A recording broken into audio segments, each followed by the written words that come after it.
sọmma ebe niile bọlabọ ebe niile chalata asị m ebe niile bụ sọ mmadụ mmadụ n'ụwa nkwa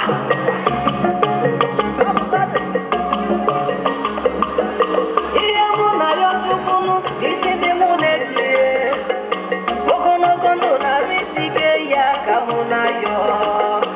It's not just to make money but to know how to spend it. Life is good when you have someone that cares for you.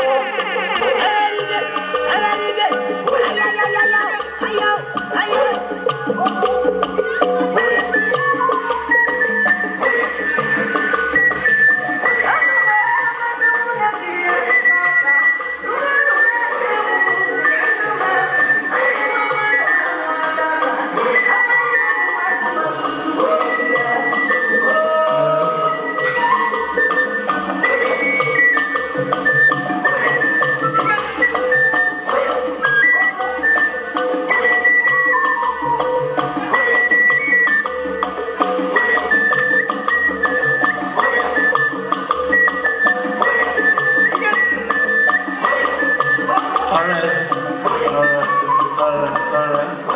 Thank you very much. Thank you very much.